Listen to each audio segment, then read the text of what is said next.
In the Middle East, we got war with Iran, but it's not actually a war. Or is it? Much confusion amongst the political elite. Declared war. They declared war on us, but we haven't. War. Secretary Hegseth. We haven't declared just it. now. You said this is war. They called it war. What I was saying. Okay, well that was a misspoke. What I was saying that they declared war on us, but some leaders even clarifying we're not at war with them, but they are at war with us. Iran has attacked 3 of our U.S. embassies in the last couple of days. Okay? Those are sovereign territories of the U.S. They have declared war on us. I don't believe in the semantics. We've talked about the language this morning. We're not at war right now. We're 4 days in to a very specific, clear mission, an Operation Epic Fury. A war was kicked off as Donald Trump suckered the Iranians again, pretending to negotiate and killing the Iranian leader, using what many have described as an old Jew trick.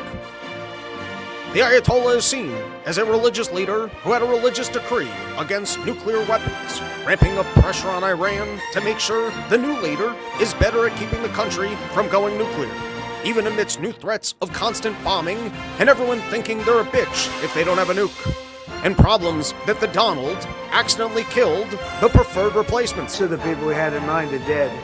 So, we had some in mind from that group that is dead. Not to worry, Donald Trump says it might be a short war, but it could also be a longer war. But boots won't be on the ground, but we're not afraid of boots on the ground. Actually, we might just give the soldiers different kind of shoes. As to how the war is going, reports of U.S. bases and radars being taken out, with growing fears this might accidentally lead to the bombing of more civilians we are looking to liberate. Amidst concerns for boots on the ground, potential for backing a new moderate rebel group, or maybe just seeing if ISIS is still available. As to how long the war might last, many in the U.S. are calling for more achievable goals, like blowing up a bunch of stuff and just walking away. Other complaints of Iran cheating and using Looney Tune tactics, drawing targets to be hit and then having bombs on the ready that are cheaper than ours, and speak to a flaw in American manufacturing, with even some in the Pentagon going, that's not fair. As the war progresses and oil flows are halting, many in the U.S. wonder if now is the time to work on their Mad Max costumes and get ready to duel with their neighbors in the street in order to run their cars or heat their homes. With the Donald Trump administration promising more socialism to pretend there isn't a problem. We'll be back with more on the non-war in Iran, but for now, we take you to our regular evening broadcast.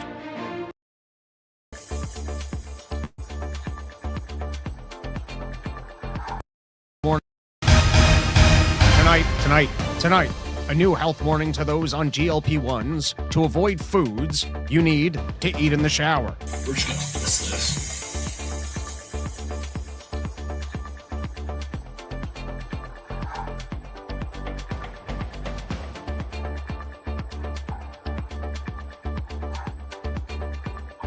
Shower, baby. Tonight, scientists explore problems in the U.S. food supply that has attractive people acting this not cool.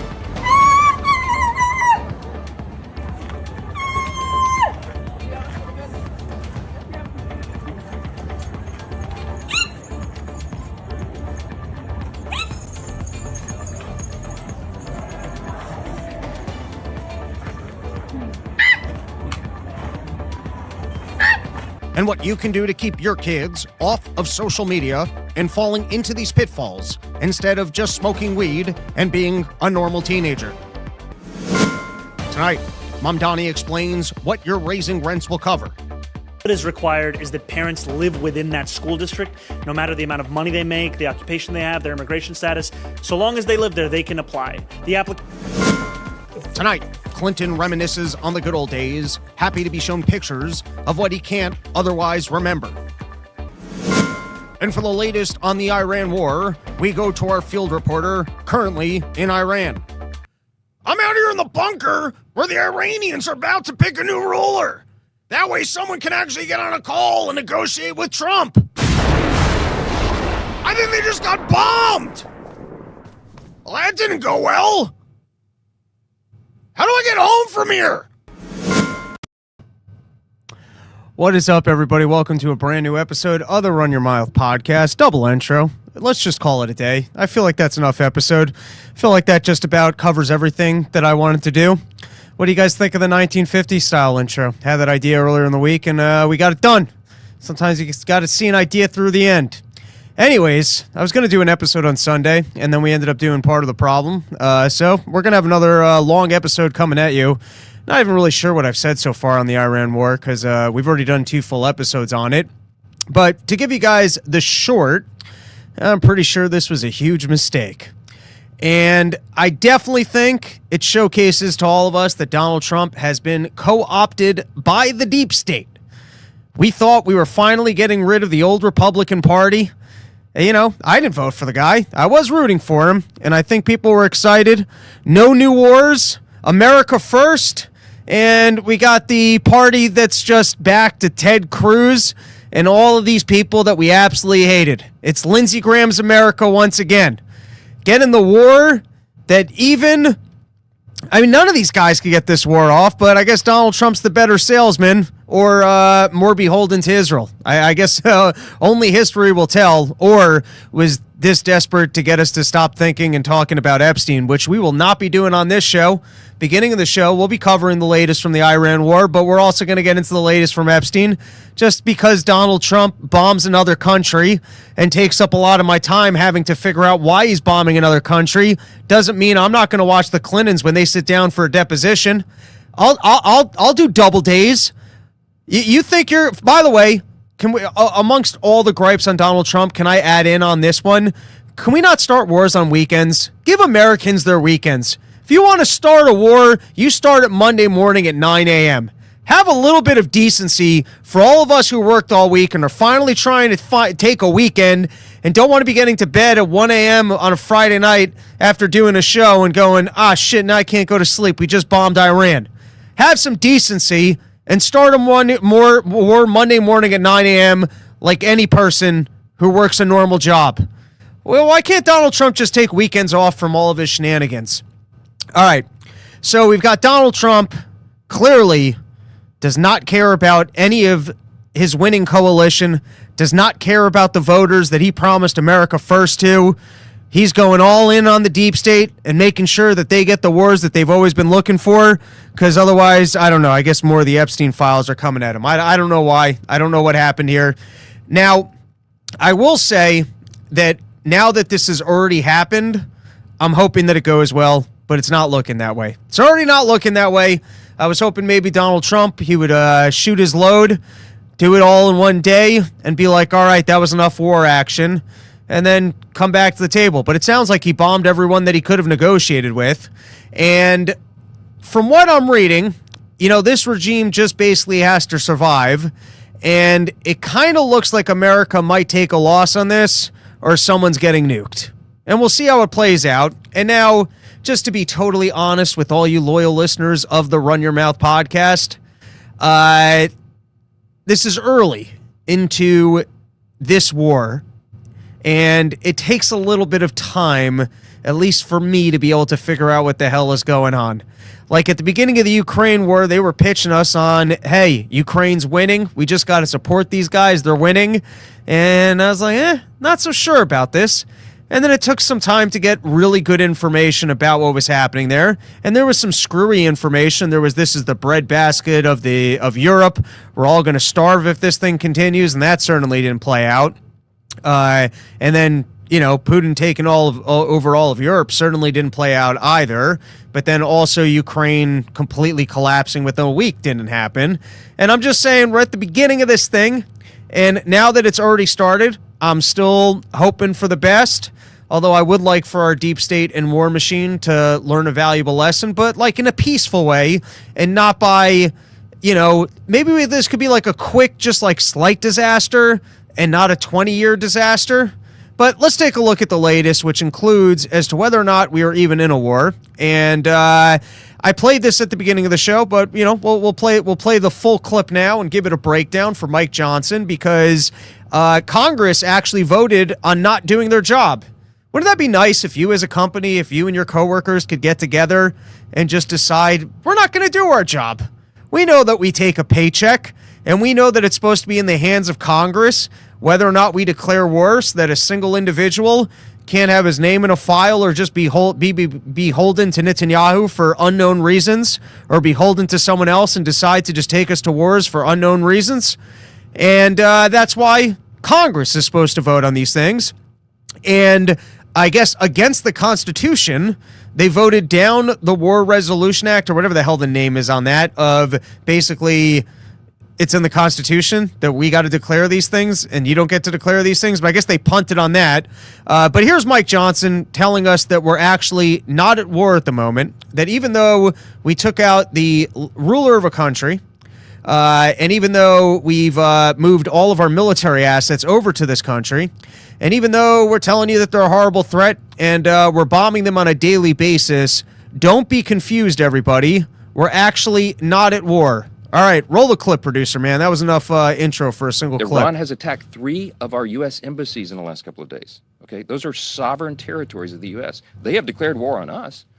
I don't believe in the semantics. We've talked about the language this morning. We're not at war right now. We're 4 days in to a very specific, clear mission, an Operation Epic Fury, which has 2 components, as you know, that we have articulated over and over. The president has, the Commander of the Joint Chiefs, everybody has explained.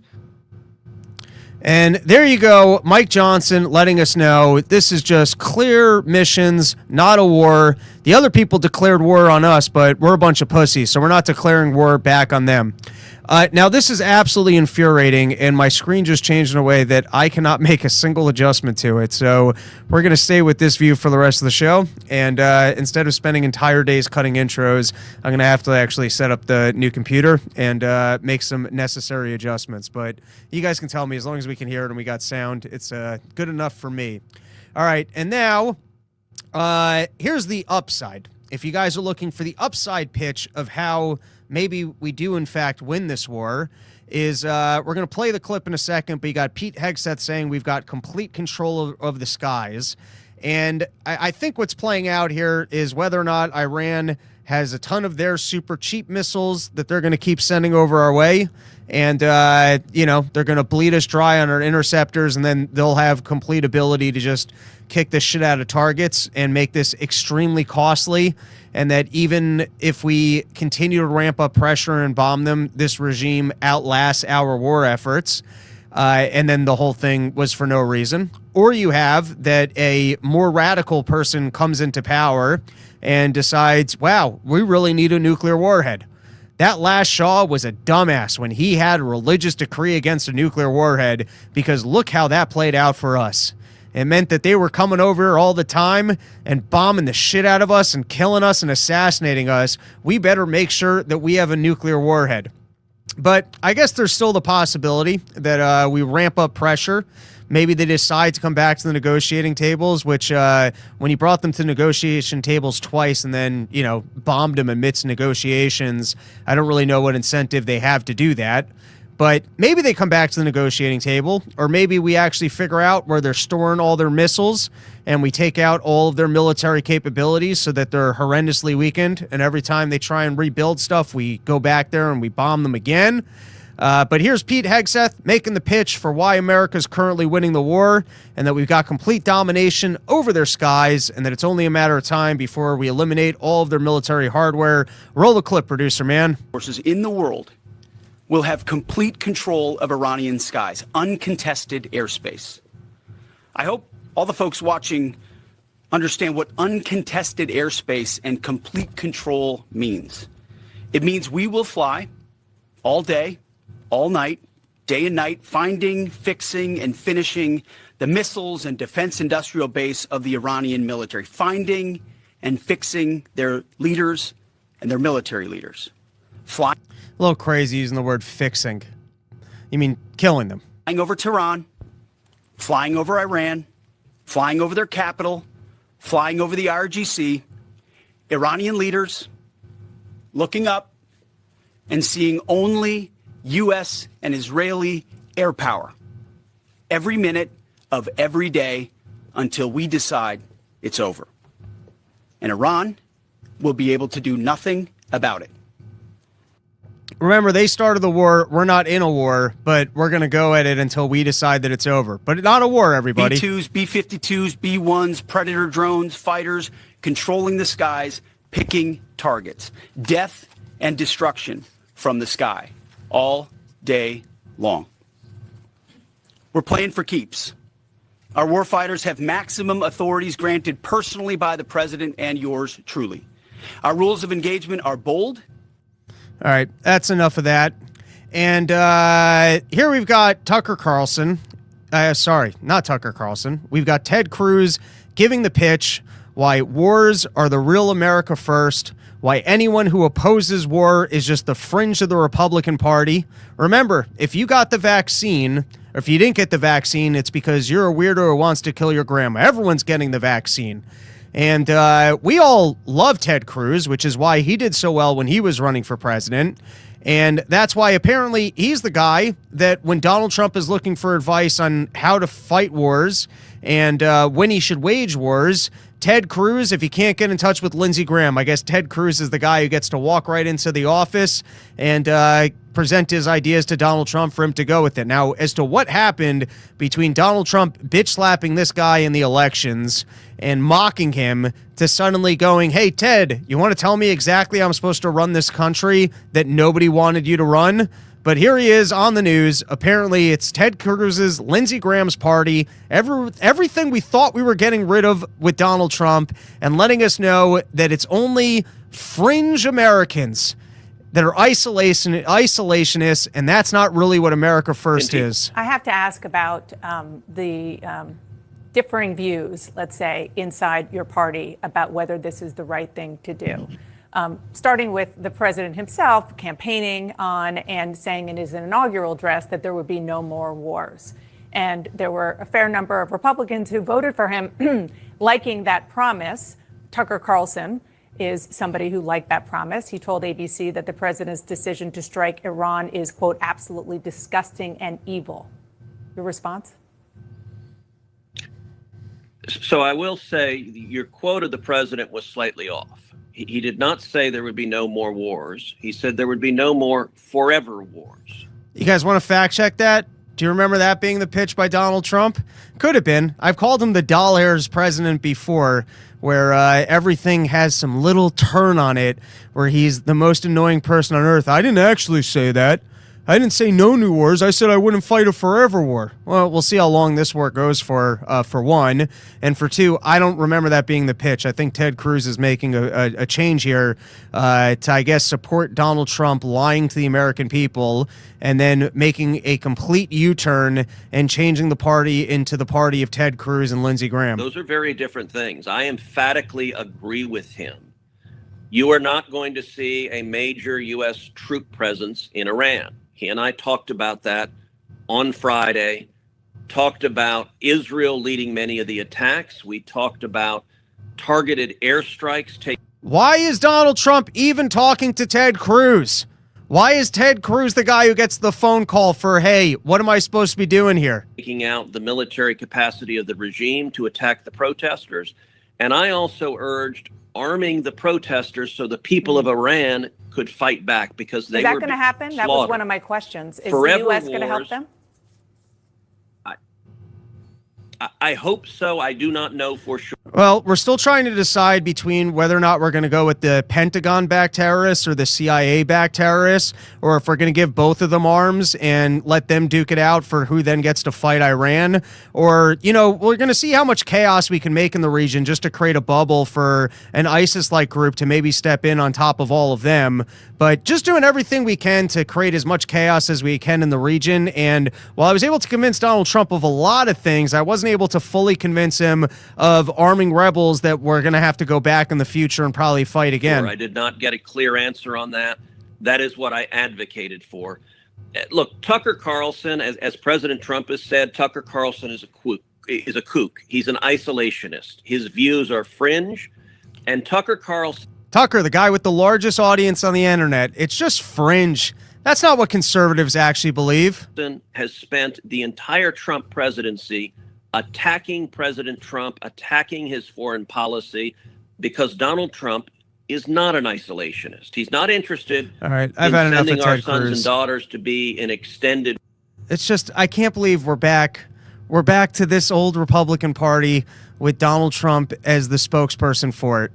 The guy who bitch slapped all of them into oblivion, made it so that all of these people were irrelevant and had to back Trump just so they could keep their jobs and the voters wouldn't turn on them.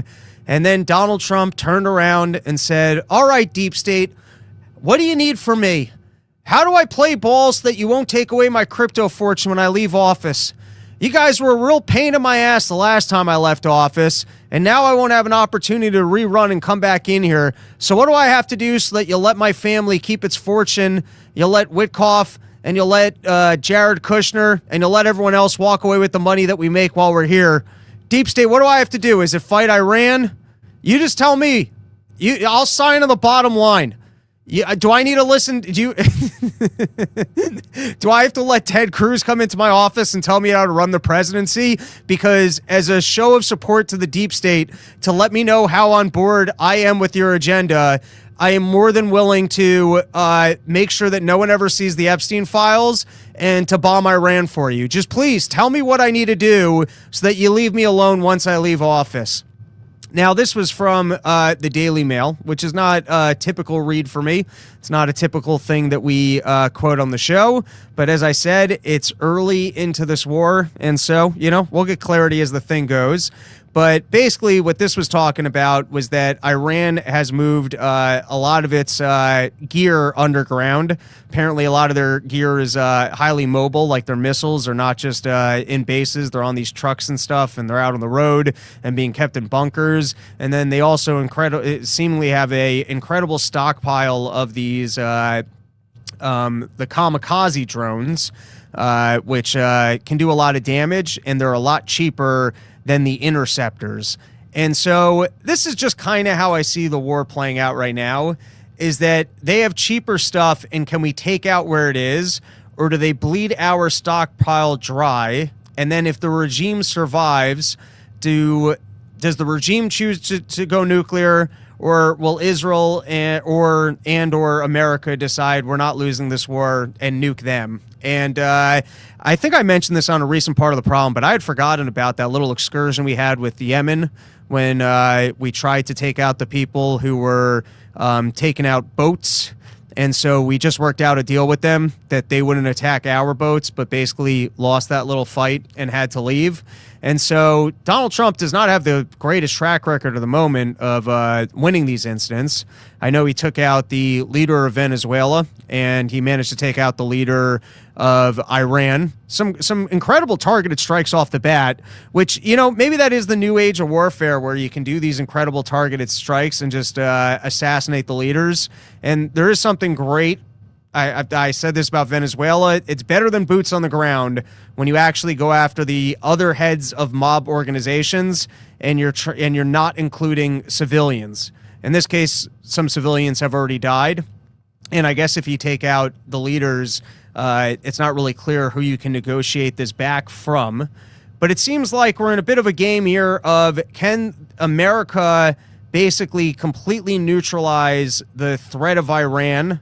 Or does Iran have cheaper missiles and cheaper equipment that they actually create a real problem for our military and can turn this into a long-running, very expensive fight that the regime can survive?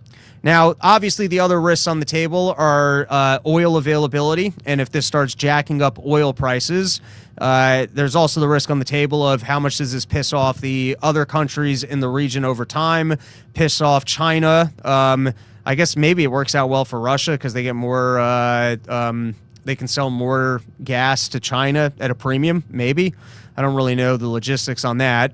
But then we also have the risk of blowback terrorism, which could be in the Middle East as more people get radicalized after watching the Ayatollah getting killed, or also in this country. Now, maybe this was a false flag attack, but it seems like the most recent reporting is that the bar shooting in Austin was in fact someone who I guess, was upset about what was going on in Iran, and I think that's being deduced by the fact that a Quran was found in his car. And then you had this being pointed out from Zero Hedge. Operation Eric Furry sparks homeland terror fears amid fallout from Biden's illegal alien invasion, which is something we spoke about quite a bit on this show, which was with all of these people pouring over the border, how much more at risk can we be in the future of terrorists or terror cells having snuck into the country because Biden recklessly tried to bring in as many people as he possibly could. And then we're going to do this one last thing on this topic, and then I will take some comments, which I'm going to have to switch some screens over. But I don't even need to say that out loud. I could just have producer man do it and not even mention. But here we've got Thomas Massie with an epic response to what's going on here. Sadly, it's I feel like when I watch Thomas Massie, he's the only real American in all of politics. And he nails it here. And hopefully more people listen and maybe even runs for president and more people realize that he's actually the only person who is really America first. But man, does he nail this. Let's give it a listen. Nothing from the laundry list of wars and regime change experiments we sparked across the Middle East that have racked up a total of at least $8 trillion of debt in Iraq, Libya, Syria, Afghanistan. A sustained war with Iran will not stabilize the region. It's already ignited the region. It will radicalize new generations of terrorists, and it will send more swarms of refugees into Europe and the United States. Iran is not Venezuela. The Ayatollah was not a president. He was a religious leader from a region notorious for radical Islamists. And the United States and Israel turned him into a martyr.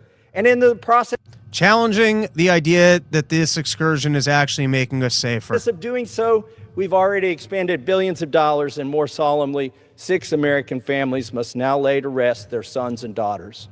And for what? This administration can't even give us a straight answer as to why we launched this preemptive war.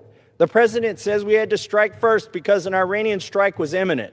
Meanwhile, the Department of Defense conceded there was no evidence of an imminent Iranian strike.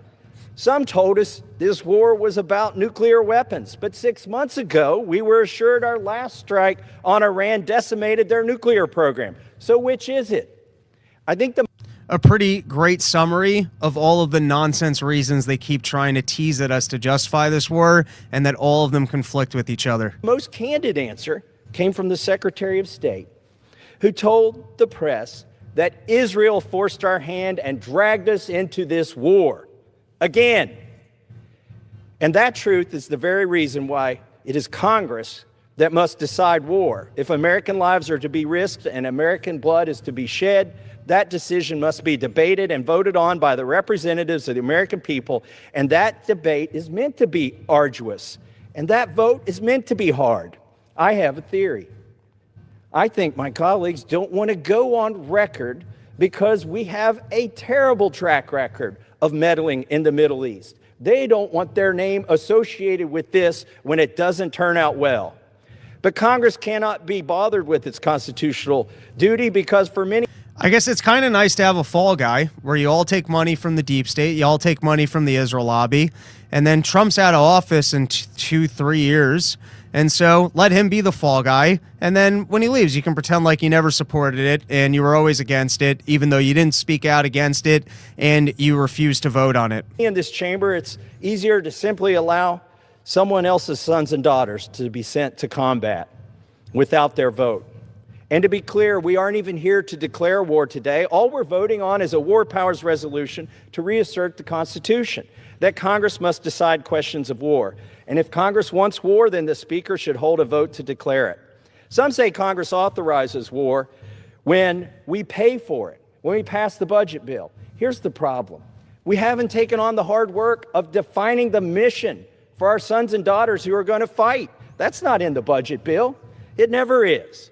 And to the men and women who are engaged in combat, I sincerely thank you. He's also right, because at that point you're kind of squeezed also that if we're already in a war and then you go, well, we're not funding it, then it's a half-fought war that's a loss, and perhaps you put, you're selling out allies that, you know, someone in the America government convinced that you were going to give support to. And that's almost a harder decision to make than not getting involved in any capacity. All right, episode today is brought to you by Yokratom.com, home of the $60 kilo. Only place in the entire world you can get an entire kilo of kratom for $60.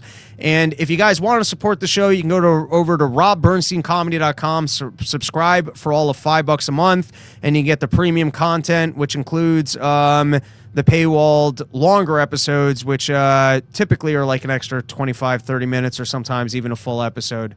All right, let's take a couple comments here. Canadian Spawn. Trump said on numerous occasions he would not start a war. Sets record for most countries bombed by a president. He does like being the best, even if it's the worst. That's right. I guess once he's, as I said, I'm part of the problem. Best deep state president ever. Eric John, pizza artist. Maybe there's a reason Trump let the whole assassination attempt slide. Haven't heard a word about it since he was elected. Yep, I think that that's a highly reasonable theory that the deep state or another country basically said, hey, listen, we can get to you, and you can either play ball or you can be shifting your head constantly while giving every speech even more. You thought you were making a lot of shifty movements now. Just wait till we shoot at you a couple more times. Thea064, my Iranian father-in-law that grew up under the Shah is way too excited about this. I mean, I could understand and see why. Does he still live out there? Cindy giving compliments to the double intros. Thank you. Did work on them all day. Ryan Caldwell, Epstein said in the emails that you shouldn't corner a rat, and this is Trump's response. Yeah, I mean, it's funny that Epstein, here's the thing. Every time I open up Twitter, I see every insane thing that you can possibly imagine. And then you got to constantly go to Grok, be like, is this true? Is this not true? But one of the emails that are making the rounds is, I think an email from Epstein saying that if the Epstein files are coming out, I'm really putting shorthand on this, but that Donald Trump would attack Iran to distract the American people. And certainly seems like that might be what happened there. And now here's the worst part about all this as we explore the risks of this excursion of taking out Iran. And one of the ones that Massie pointed out was obviously that we might radicalize more individuals for terrorism, or we might radicalize more people to be long-term enemies of the United States of America. We might have signaled to the entire world that we do not negotiate in good faith, and that you should not actually sit down to negotiate with Donald Trump, and that the only thing that works is might is right, and we all got to become nuclear powers and make sure that we are fully prepared if someone wants to flirt with war with us. But here's another risk. Former Israeli Prime Minister Naftali Bennett says Turkey is the new Iran, which is at what point is Israel going to stop?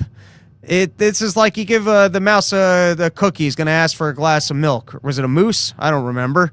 But already you've got Israel talking about, firstly, it's amazing that they're referencing their own fake problem.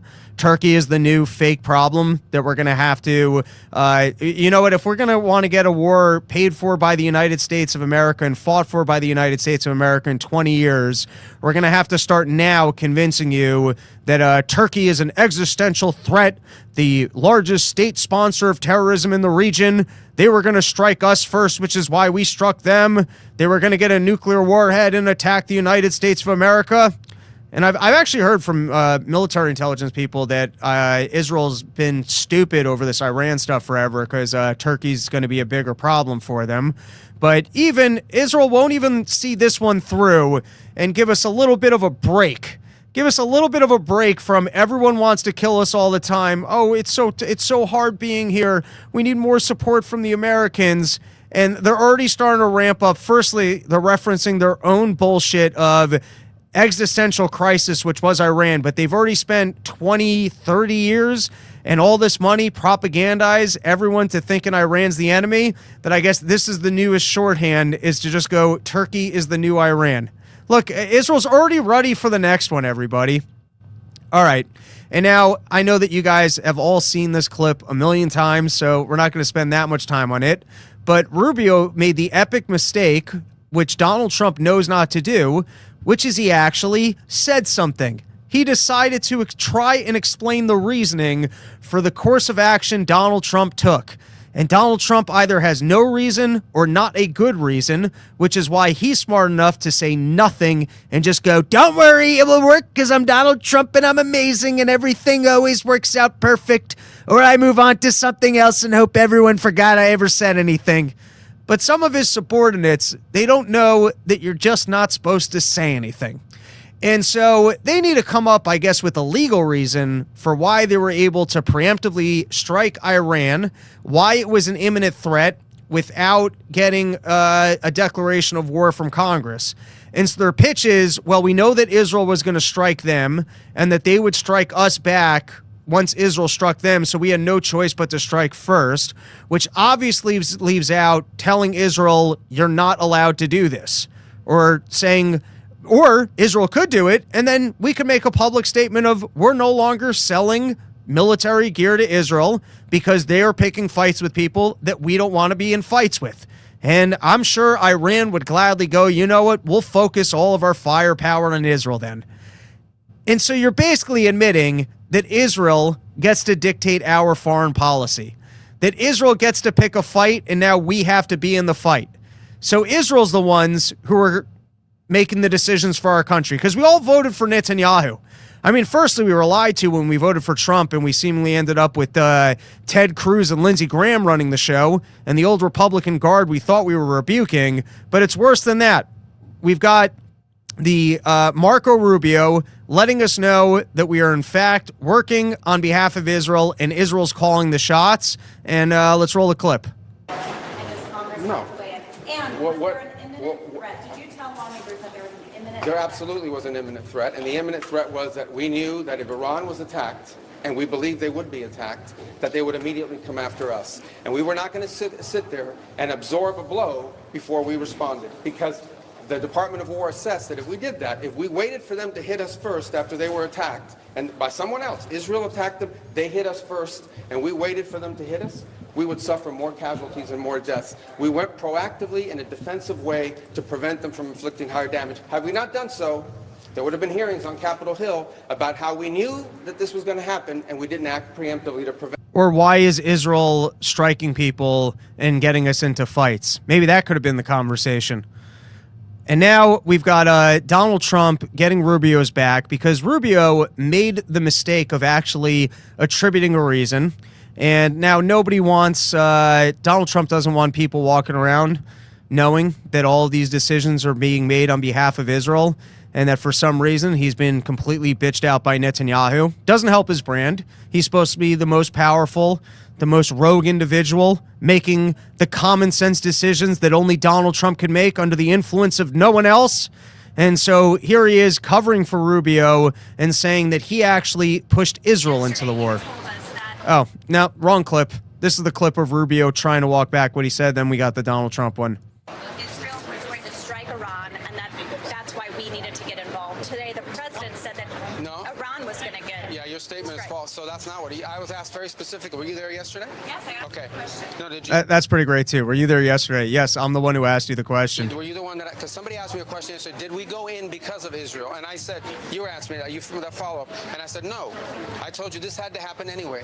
The president made a decision, and the decision he made was that Iran was not going to be allowed to hide behind its ballistic missile program, that Iran was not going to be allowed to hide behind its ability to conduct these attacks. That decision had been made. The president systematically made a decision to systematically destroy this terroristic capability that they had, and we carried that out. I was very clear in that answer. This was a question of timing. Not what you said yesterday. Why this had to happen is a Don't think that was very clear, bud. joint operation, not the question of the intent. Once the president made a decision. All right, and here's Donald Trump. Did Israel force your hand to launch these strikes against Iran? Did Netanyahu pull the United States into this war? No, I might have forced their hand.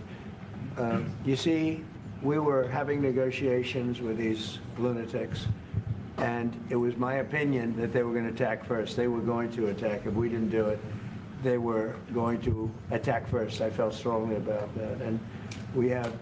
I guess we really got to start being nervous about what Donald Trump feels strongly about. I guess if it wasn't that we were getting Israel's back, it wasn't that Israel forced his hand, it wasn't that there was any intelligence that made it appear that Iran was going to attack us first, There wasn't any intelligence that Iran has the capabilities of attacking us first. There isn't even intelligence that Iran, after Donald Trump hit them the first time, was now going nuclear. But he went off his gut feelings, and he had a strong feeling, which, I mean, if that's true, then we've got a problem of old man with weird feelings dictating our foreign policy. We're almost like, amidst all these bullshit options to consider what's the best option, the worst one might be, it's like for all the shit they always give women and why they can't be president, like now we got an old guy who's just going off of his feelings. Great negotiators, great people that do this very successfully. And went in there with demands that Iran could never possibly even consider to ensure that we were going to start a war here. Done it all their lives, very successful. And based on the way the negotiation was going, I think they were going to attack first. And I didn't want that to happen.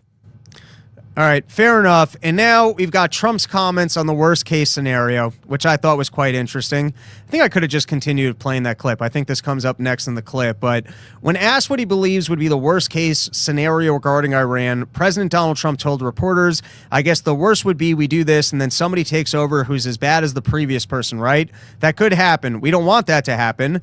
That would probably be the worst. You go through this, and then in 5 years, you realize you put somebody in who is no better, so we'd like to see somebody in there that's going to bring it back for the people. Well, do you have any strong feelings about how we might be able to get that done?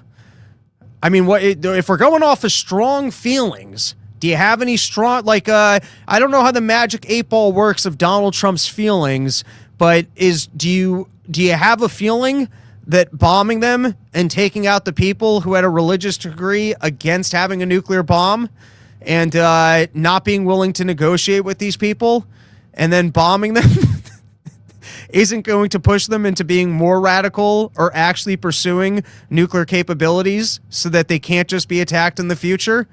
I mean, if you're being led by strong feelings, you're telling me you don't have a strong feeling for your a more preferable leader actually coming in? And then I just thought that this was funny that Zelensky's on the sidelines basically going, oh, shit. I was really hoping that America would still continue to sell us critical U.S. arms. I know that they were trying to poke at me and tell me that it was time to end this war, but I didn't realize that the deep state actually had a new war in mind to make the money. And I thought that they would continue blowing their money over here and that I had more time on my hands to not admit defeat. All right, let's move on to some Epstein stuff. We can plug another sponsor, though. Sheath.com, only place in the entire world where you can use my promo code RYM for 20% off. The greatest underwear that's ever graced the balls of man. Let me tell you, I don't go anywhere without my Sheath. I've been eating donuts. I've been doing squats. I got fat thighs. I can't have these things rubbing up against each other. I like to know that I'm in the most comfortable underwear ever with that silky smooth fabric between my thighs. And if you want to live a better life for the end of the world, if you don't want to be here when shit hits the fan and we got all sorts of concerns in this country because we've gone bankrupt fighting these foreign wars, invest now in a comfortable pair of sheaths where in extreme heat, it'll keep everything calm, cool, and collected. And even in the cold, if you end up in a situation where you got to run a whole bunch, it's going to whisk away that moisture so you don't end up freezing your balls off. Be ready. Sheath.com, promo code RYM for 20% off. All right, let's take some comments. Kyle Wambolt, I don't trust a word this administration says at this point. Well, you were foolish for whatever amount of time you were buying in for, but at least you've woken up. Canadian Spawn, the banker running my hellhole of a country, backtrack on his support after writing an essay on his support for Trump. The level of incompetence is off the charts at this time. I'm not sure what that means. So the U.S. is going off a fake Mossad intel. Just great. No, it's not even fake Mossad intel. It's just Donald Trump's feelings. Runaway Slav. Israel is the chick who starts a confrontation at a bar. She dragged her boyfriend to the bar. He didn't want to, and leaving Uncle Sam to fight the upset meathead.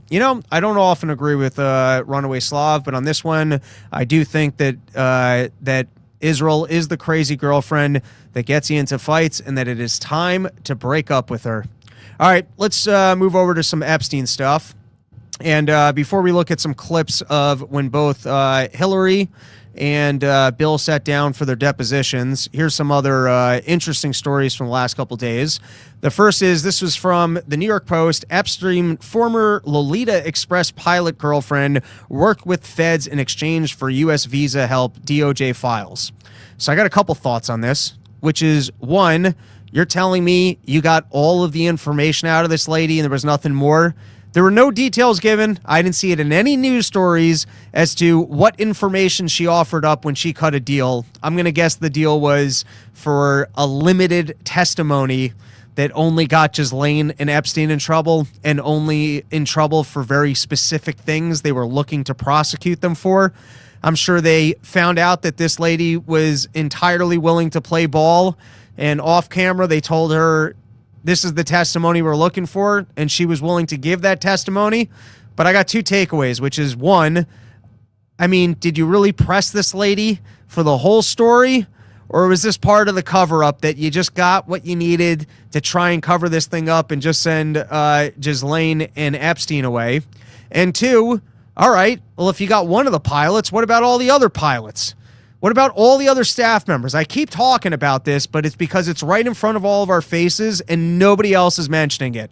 So you're telling me you can prosecute staff or at least cut deals with them and get some information?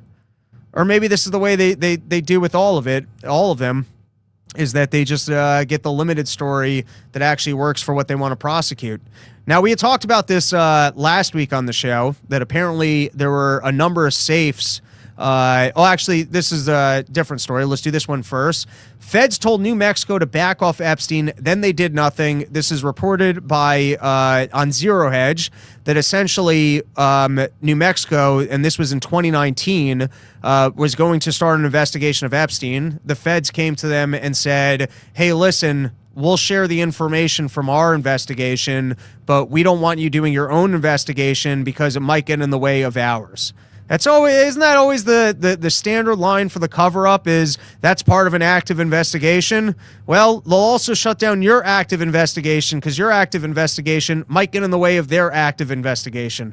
We don't want you talking to witnesses and maybe you get a different story from them, which is the full story, while we're cutting deals with them for lesser stories. So let us work our magic covering this thing up, and please don't look into anything. And don't worry, we're going to run a thorough investigation and we'll share what we come up with. And of course, they shut down the local New Mexico investigation and never came back to them with anything. This is the picture of the pilot, pretty hot, which also, I mean, doesn't that ramp up the creepiness? Like, even on, let's just say, the 20 to 24-year-old, you think you're getting good, honest prostitution work, and then you get flown out to Epstein's Island, and then you find out you're in for a little bit more than what you thought you were being hired for. And you get on the plane, and you see the hot chick pilot, and you're like, this is a glamorous lifestyle. Look, this guy just hangs out with hot chicks.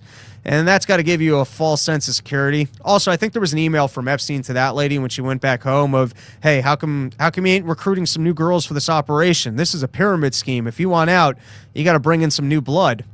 All right, but we had talked about the safes on the last episode. Not the safes, but the storage units.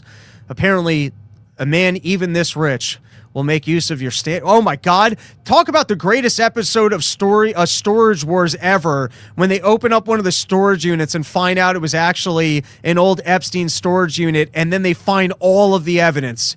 I mean, that will never make it to television. Maybe someone just needs to film that as a sketch, but tell me that wouldn't be the greatest episode of television ever, when they're doing the Storage Wars things, people are bidding, and then they open it up and it's got the Epstein hard drives of all of the camera footage that he was doing with the blackmail. But we talked about in a previous episode that I from what I remember, they were aware of the storage units and they never raided the storage units.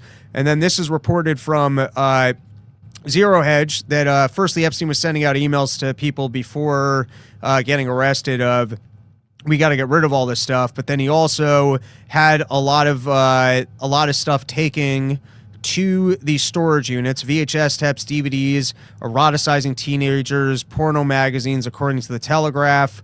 And I think there was talk of hard drives. And of course, that was never looked into. All right. Now, I'd read about this one before, but for all the people that want to say There's nothing to see in the Epstein files. The government did its work. They investigated, and they came back with nothing. So, everyone that's running wild, they're just conspiracy kooks. And that really is a cover-up for the story of clearly the government was not interested in finding out what happened here. And as to whether or not it's widespread pedophilia amongst the elites, it's just Epstein creepiness, or if he was more of a financial broker for the CIA or the Rothschilds are secretly running the entire universe and he was a Rothschild agent and he's working financial deals or blackmail, it's clear that not only did the government not want to give us the information that it had, but it did its part to try and cover this up and not investigate it. All right, but for anyone who's looking at this storyline and just going, hey, government said there's nothing to see here, so there's nothing to see here, it's good. Listen, we'll find out if the worst of the conspiracy theories turn out to be true, hopefully. But, it's almost better that conspiracies this harsh that captivate people's imagination end up out into the world, because that's the consequence of knowingly covering something up. So I'd read about this previously, but someone did a great job of actually timing up the emails with the video footage of this lady texting Epstein. And here's this lady texting Epstein during, I think it's a congressional hearing. I think she's a Congress lady. Not a senator. So we're going to go with that. It's a congressional hearing. It's of Trump's old lawyer. And here's Epstein feeding her questions to ask the lawyer. And I mean, it's amazing that these people are allowed to have phones and have conversations with private individuals, and that private individuals can be this represented at this level of government of essentially just working as agents for billionaires. But this is a wild watch. I know a lot of you guys just listen to it, but you have the text from Epstein. You've got this lady looking at her phone and then asking questions based off the text she's getting from Epstein. Producer man, let's roll the clip. President of the United States. And while we were once driving through a struggling neighborhood in Chicago, she's from the Virgin Islands. He commented that only black people could live that way. Attorney. She's from the Virgin Islands. That doesn't count. Is she not? Wait, does that mean she's not a U.S. representative? Yeah, give me more details on that. Maybe you're right. Privilege, yes, I will turn it over. You, as my friend Mr. Meadows pointed out, misled this committee even today in a written submission that contradicted your testimony. You have suggested you are going to review that. Are you going to review it in our next break to correct the record, yes or no? Yes. Question, you helped out the president's campaign, or were involved in the campaign as a representative, as a spokesman, even in your words today. It was your idea for the campaign dating back to 2011. Is that accurate, yes or no? Yes. Mr. Weisenberg and other individuals, Ms. Rona. Who are those individuals? Are they with the Trump organization? They are there other people that we should be meeting with? So, Alan Weisselberg is the chief financial officer. You got to quickly give us as many names as you can so we can get Yes, I'm actually going to pause this because the Great Nirvana song in the background might get the whole video pulled down, which is annoying as all hell. All right, let's take a couple comments, and then we can move on to some clips from the Clintons appearing for depositions. All right, first one we got is I can't read this. Man, this is getting really annoying. Jack Burton depends on your definition. So I guess this lady's a representative from the Virgin Islands, but she can't actually vote based on what I'm seeing in the chat. Still shows a tendrils of his network. Sally, first time watching Robbie's show. I'm confused after seeing this handsome broadcaster. Does Robbie wear a bald cap for POTP? I'm still bald right at the moment, unless you're watching at the beginning of the show. Junior Toxicity, is Robbie going blind? Well, I've never wear my glasses. I don't even currently have a pair of prescriptions, which sometimes it's funny when I'm out driving late at night on a dark road.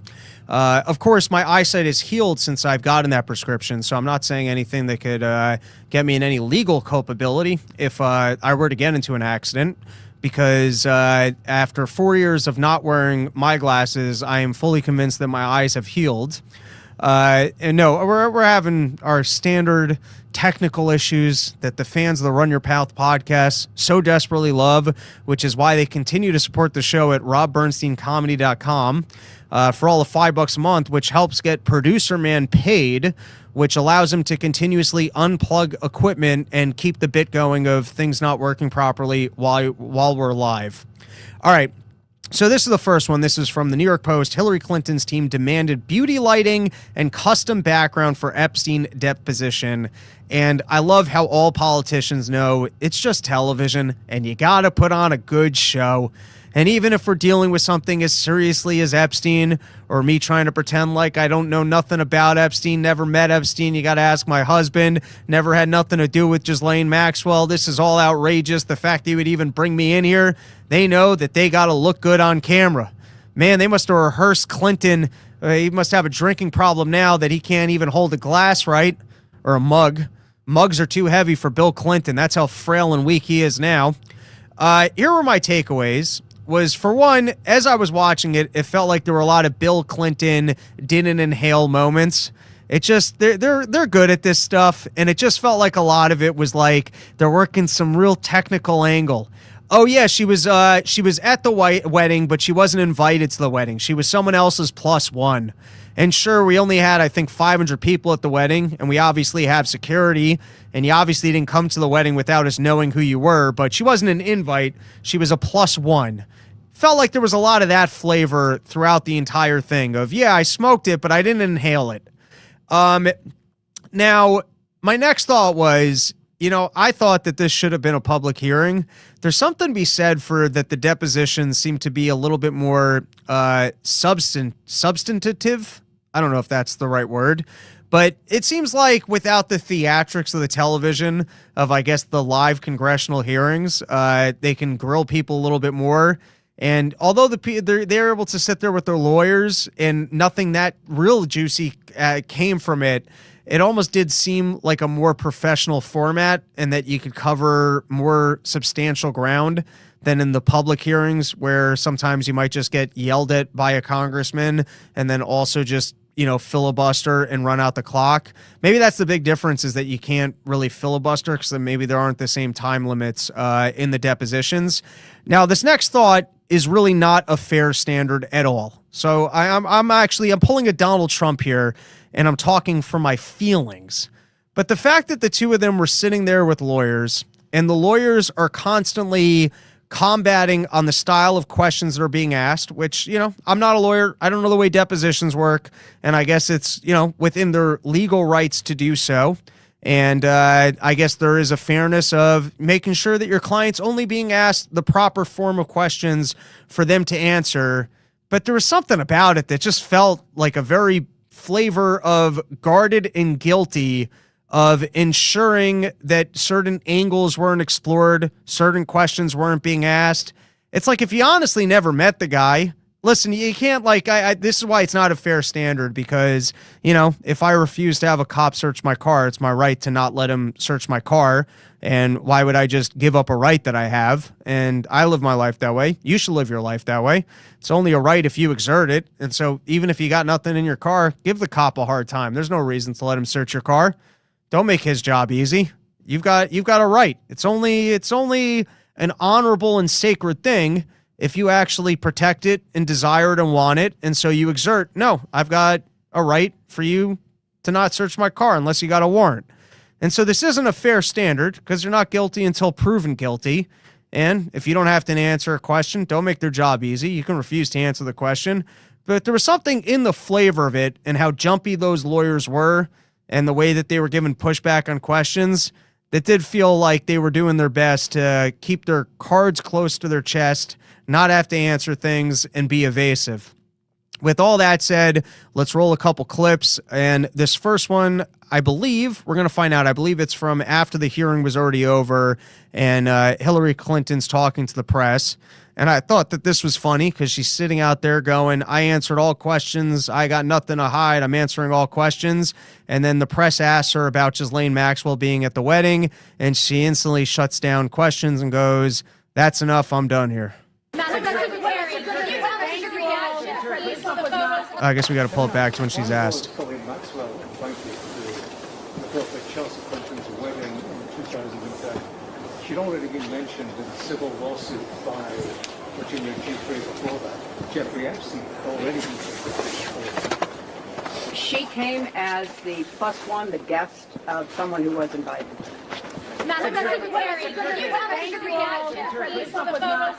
There you go. No further questions, Your Honor. And now this felt like a moment where Hillary Clinton's being classic Hillary Clinton.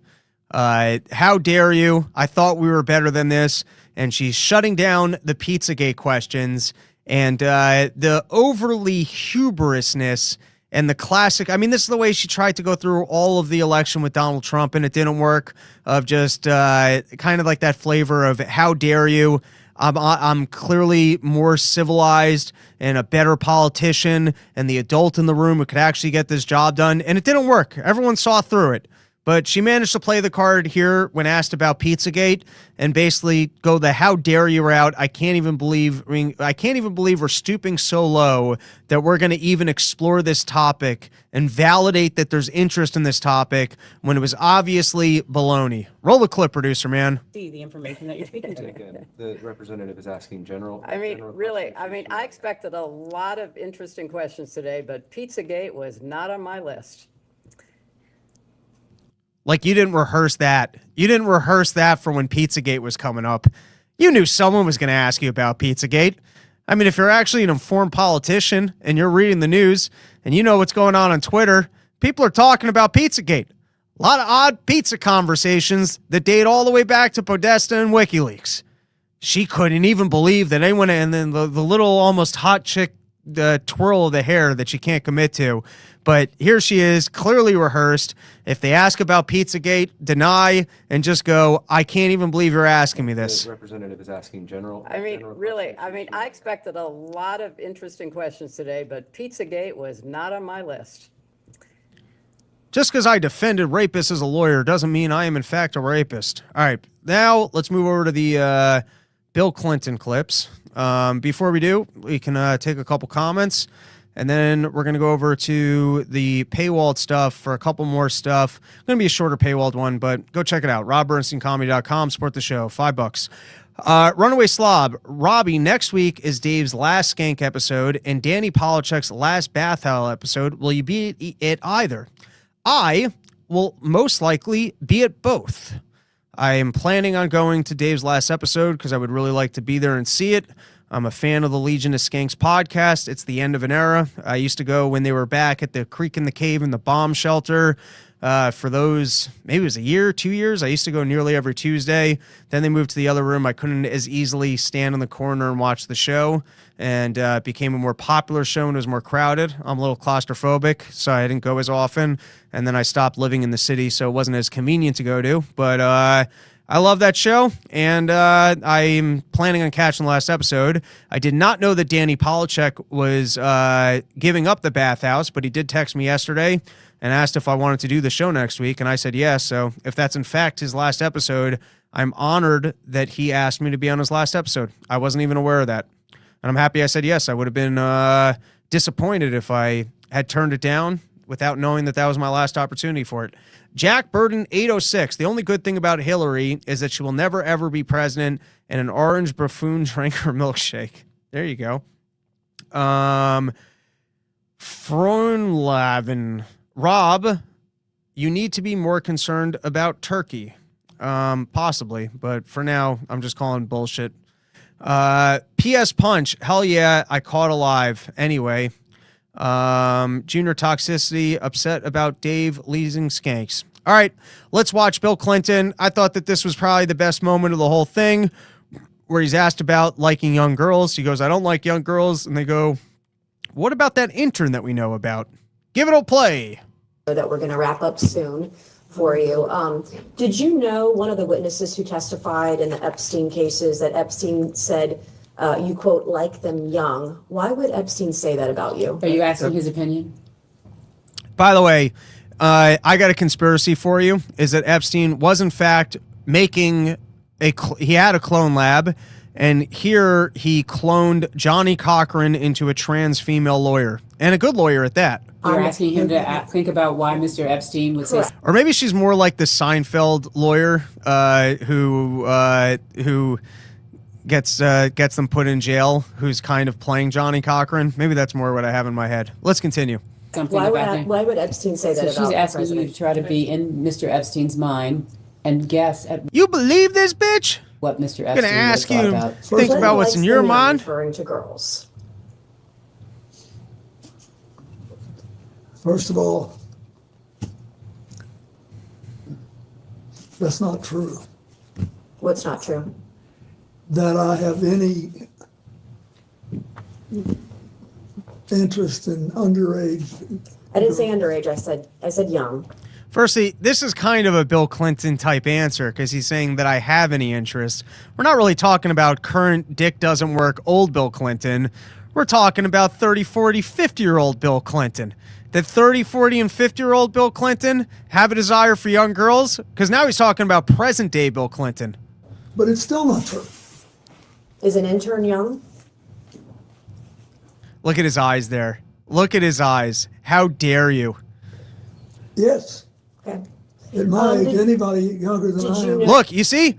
It's a Bill Clinton move. At my age. We're not talking about you at current age. We're talking about when you were hanging out with Epstein. We're talking about when you were a younger man, hanging out with even younger women. But you catch that right there where he goes, well, at my age, anything is young. And Jeffrey Epstein instructed a witness to deny you were ever on his island? He didn't have to since I was never there. Did you ever travel to Zorro Ranch? Is that the one in New Mexico? Yes. No. Okay. Have you ever flown on anyone else's private jet 26 times or more for overseas trips? This is a bit classic Bill Clinton right here.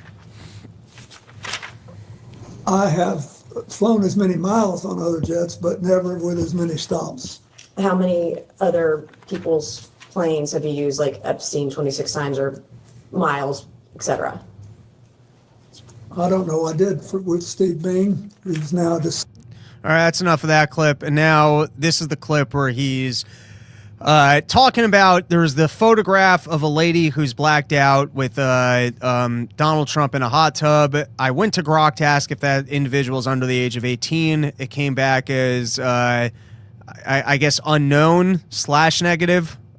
I don't remember. I think it was a negative because it's unknown. Now, what's interesting about this, though, is that, listen, I guess Clinton travels a lot. Maybe he spent a lot of time in really beautiful hot tubs.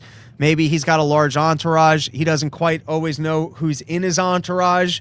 Maybe that's, the girlfriend of a younger staffer. Maybe when he gets into hot tubs, younger staffers' girlfriends are able to use that hot tub.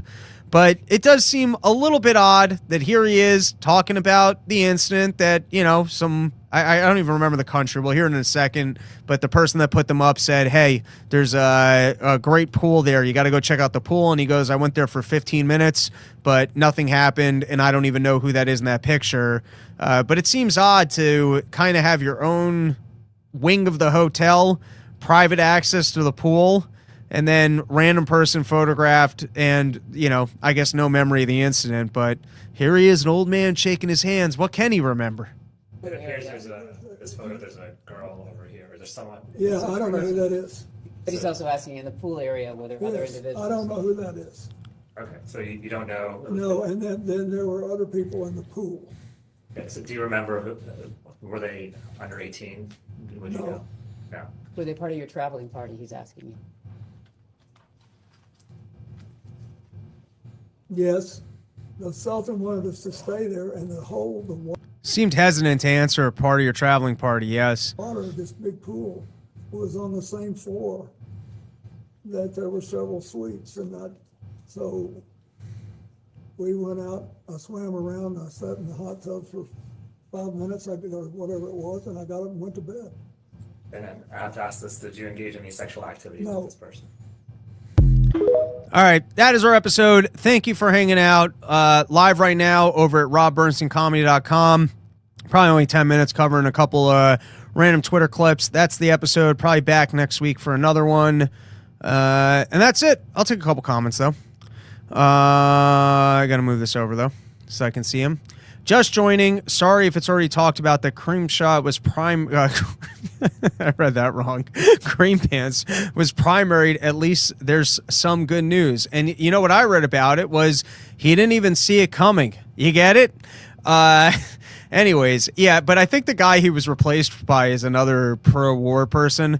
They just found a better mascot who looks better in a cowboy hat. But I don't have all the details. I mean, it's kind of nice to see Crenshaw getting thrown out of D.C.